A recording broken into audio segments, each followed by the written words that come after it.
Hello, and welcome to the Knitting with Cat Hair podcast. My name is Nikki. I'm also known as Knitting with Cat Hair on Instagram and Cat Hair Knitting on Ravelry. I'm coming to you from Sudbury, Ontario, Canada, where I live with my partner, our 2 daughters, and our 5 cats. And if this is your first time here, a big warm welcome and a big welcome back to all returning viewers. This is primarily a knitting podcast. However, sometimes I talk about other crafts that I'm delving into at the time, such as cross stitch and crochet. So a big warm welcome. It's been about 3 weeks since my last podcast, and I hope everyone's doing well. We're moving back into lockdown starting Monday, so yeah, it just seems like this is going on forever, but I'm not going to dwell on that. I hope everyone's doing well. So just a few things up front. I did pick a winner for the 1 year 300 subscriber giveaway, and I will announce the winner at the end of the making content. So we still have the Around the World Make-Along 2021 Make-Along happening in the Knitting with Cat Hair podcast group on Ravelry. There's still more than a month left to join in this first trimester, where we are all knitting from using patterns that are from designers of our local country or using yarn from our country.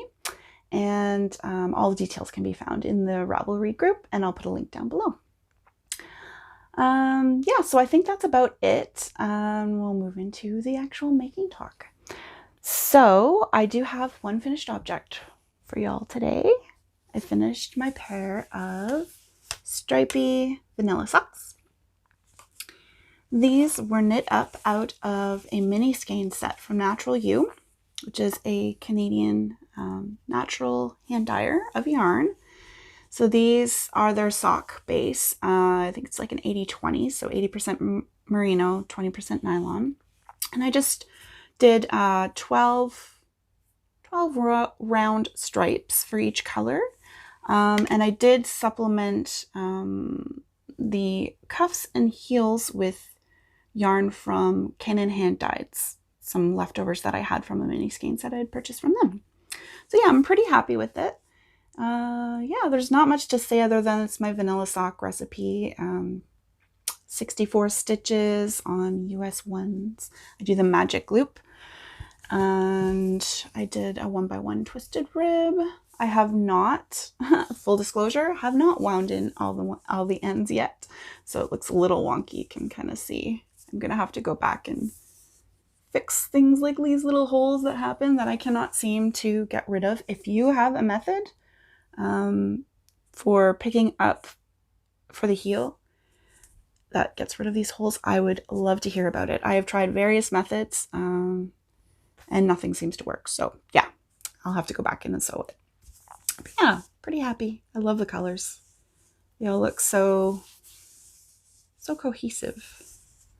And they don't have, so the colors don't have individual colorway names. It was just a mini skein set called Fresh Cut Grass. So yeah, that's my one and only finished object for today. Okay, so moving into works in progress. I was working on my Telja. I'm still working on the sleeves. So Telja is a pattern by Jennifer Steingass. I am doing the sleeves 2 at a time.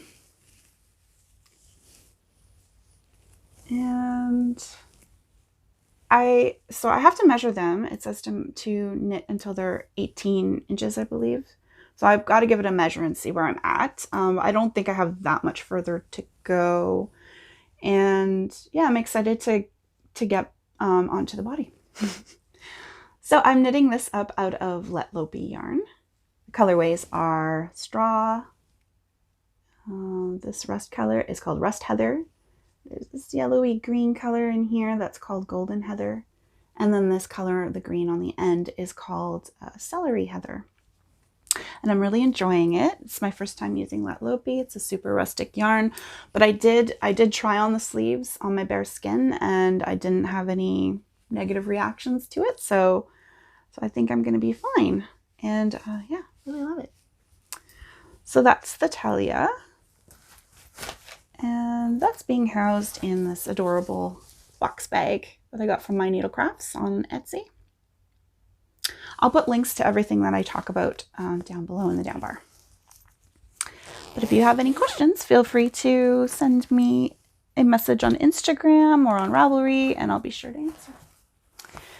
So my other work in progress, housed in this beautiful drawstring naturally dyed bag by Natural You, same dyers as the dyers of the sock yarn that I finished my socks in, is my Soiree.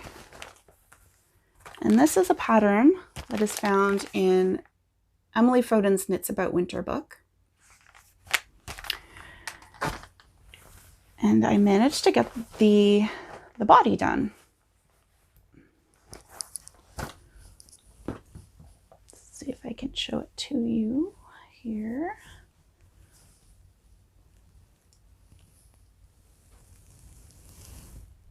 So the body is done. Yeah, it's got this gorgeous honeycomb and cable detail along the sides, which I just think is so pretty. And then the front and back are just stockinette. It's got a full, what do you call that? A rolled hem. And it looks like, I haven't read that far ahead yet, but I think the collar is rolled as well in the back. So now all we have to do is pick up. You can see I have my sleeve underarms placed on cables. So I'm just gonna have to pick those up and do the sleeves, and then I'll be done. And I will say, so the only mods I did to this pattern was I added in a couple extra repeats of the cable to make the body a little longer because it was quite cropped in the pattern. And even though I think I added in three full full repeats, it's still quite short. It's still cropped. So I'm hoping maybe it's going to grow a little bit with wash and block. What else to say about this? So it's being knit up out of Lichen and Lace yarn, which is a Canadian hand dyer. It is 80-20 sock yarn, so 80% merino, 20% nylon.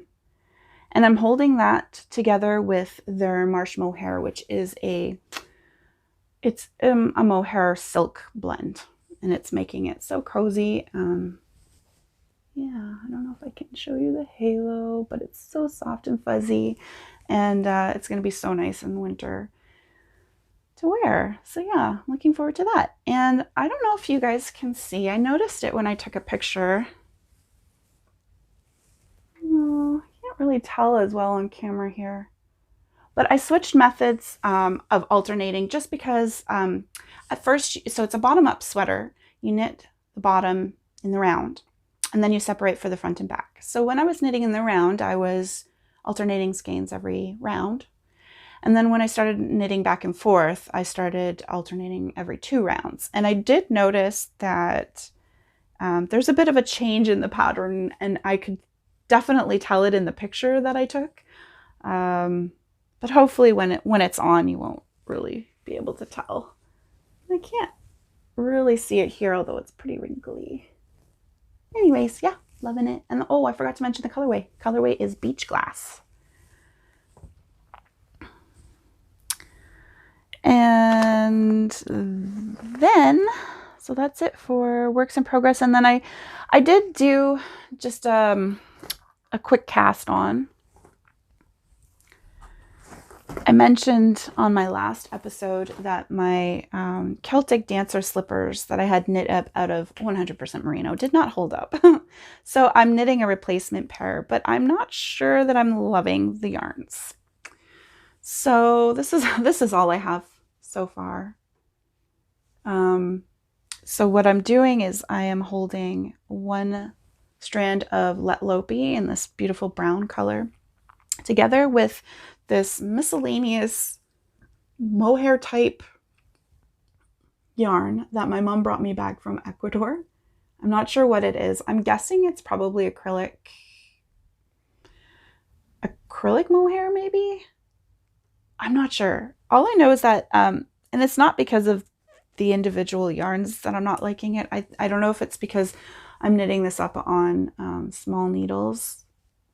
smaller needles than I did the first time around, and it just seems really dense and hard on my hands. It just feels hard to work with for some reason.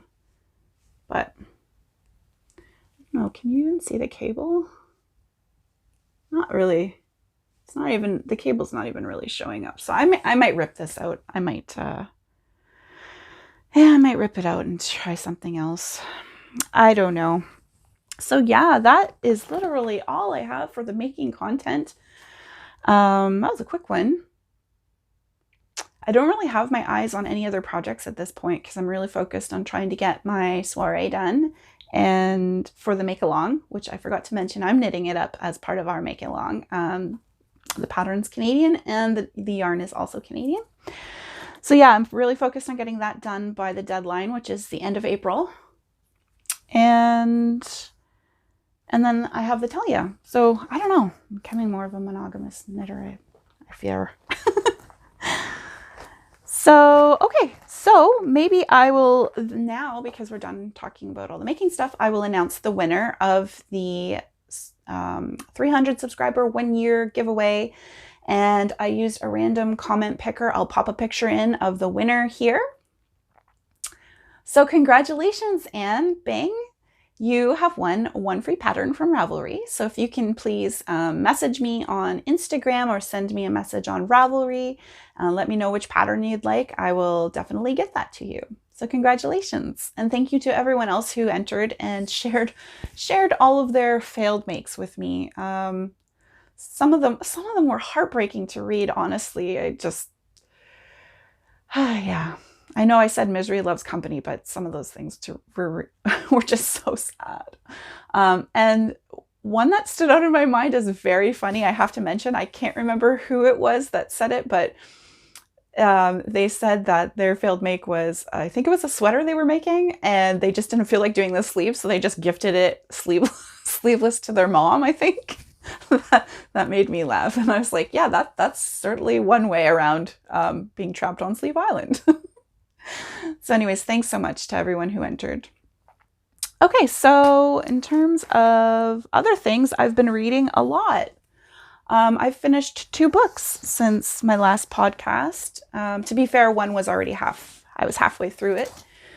But yeah, I finished The Skin We're In by Desmond Cole, which I mentioned on my last podcast is kind of a 1-year summary of some stories in Canada of Black resistance and power.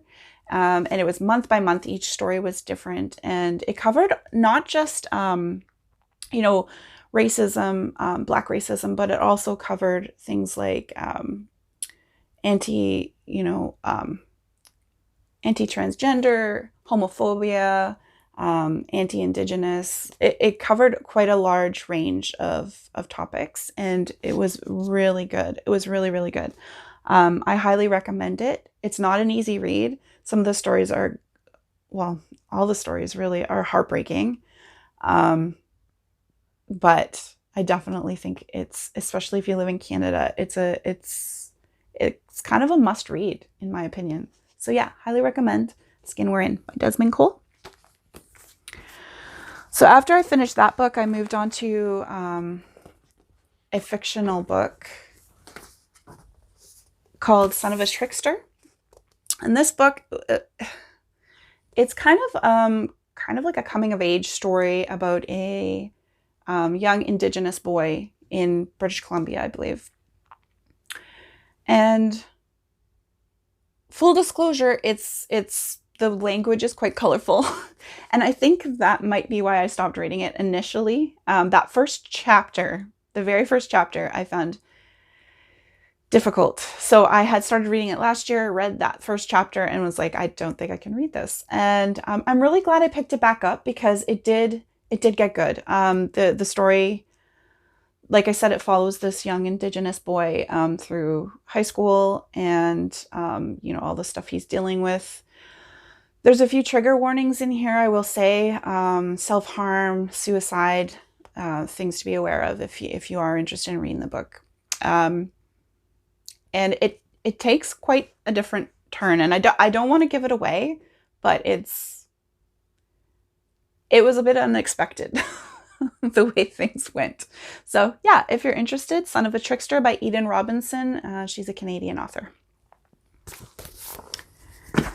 So now, I just finished that one last night. So now I think I'm going to start Fugitive Pieces by Anne Michaels. I'm not even entirely sure what it's about. I picked it up at one of those local neighborhood libraries, you know, that people set up where they just put books out front and you can take one or exchange a book. Yeah, so I grabbed this one over a year ago now, I think. And just haven't got around to reading it, so I'm going to read it now. And if you've read it, let me know. What'd you think of it? Fugitive Pieces by Anne Michaels. Yeah. So that's pretty much it in terms of life stuff. We haven't been doing very much. Again, like I mentioned, we're moving into full lockdown again. On Monday, we've had quite a few cases of COVID spurring up in schools, which is concerning. Luckily, my daughter's school hasn't been hit yet, but they're going to be learning from home for at least the next 2 weeks. That could extend. So yeah, work's busy as usual. We had some warmer weather a couple days ago, and a lot of the snow that we had melted. We still have some snow left. I can't see, like, my flower gardens are still hidden under snow, but it did feel like spring was coming, and now the temperatures have turned cold again. But I feel like it's coming. Spring is coming, and I've been seeing so many lovely pictures on Instagram of people sharing pictures of their flowers in bloom, and it's really getting me excited for spring. I can't wait. I planted a whole bunch of bulbs. I think I mentioned this previously in the fall, and I spent an entire day planting bulbs, and the next day I noticed that the squirrel had dug up quite a few, and it was really frustrating because they didn't eat them, which I could have understood. You know, you're hungry, it's fall. But no, they dug them up and just like put them to the side of the hole. It's like, what are you doing? So I ended up having to replant quite a few bulbs, and so I'm interested to see how things are going to turn out and what kind of flowers are going to come up. I planted allium, a bunch of tulips, and some daffodils. So yeah. And what else? Not too much else going on. I've just been watching lots of knitting podcasts. There's been some new ones that I've noticed that have come up recently. Oh my gosh, I can't remember the name of the one I wanted to recommend. I'll pop it in, the name of it. It is a Canadian mother-daughter who live up in Yellowknife, so up north in Canada.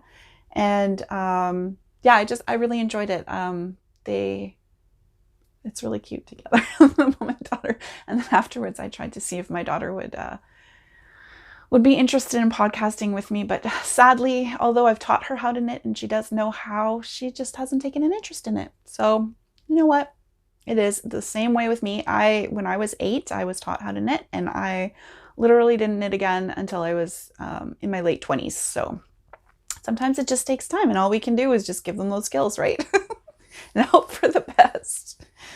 So yeah, I think I'll end it here because I really don't have much else to talk about. This was a really quick podcast, and I hope everyone is doing well, and yeah, looking forward to talking to you guys again in 3 weeks. Okay, bye.